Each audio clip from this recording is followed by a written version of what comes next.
Imagine a power so absolute it demands you deny your deepest belief. What if refusing meant a date with roaring death? This isn't just an old tale. This is the story of Daniel, a man who lived in the heart of ancient Babylon. A kingdom dripping with gold, towering palaces and raw, untamed power. He was known across that vast empire for his incredible smarts, his rock-solid honesty, and a faith in God that just wouldn't quit. King Darius himself trusted Daniel more than almost anyone else in his entire kingdom, making him one of his most important advisors. But sometimes when you shine too brightly, it casts long, dark shadows of jealousy. Daniel wasn't the kind to hide who he was. He lived his faith out in the open every single day, no matter what. 3 times a day, he'd get down on his knees and pray toward Jerusalem, a silent promise to his God. This deep devotion wasn't a secret. In fact, the king often asked for Daniel's advice, relying on his steady wisdom for big decisions. But in the hushed halls of the royal court, something ugly was growing. The other officials watched Daniel like hawks. They didn't see a loyal servant.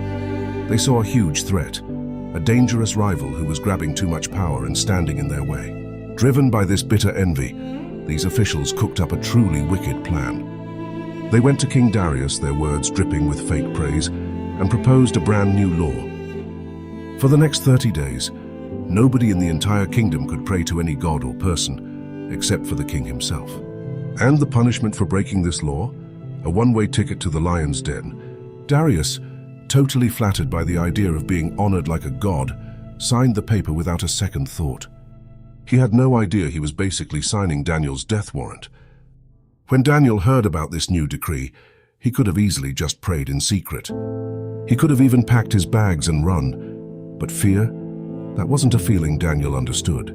He did exactly what he always did. He walked to his upstairs room, opened the windows that faced Jerusalem, and knelt down in faithful prayer to his God. 3 times a day, just like always.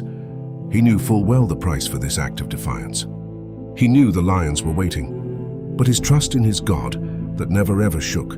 The conniving officials were practically salivating.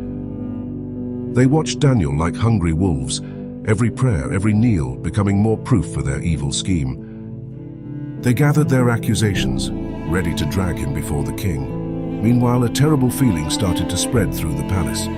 King Darius began to realize, much too late, the terrible trap he'd fallen into. His own signature, his own law now made him powerless to save his friend. The clock was ticking louder and louder.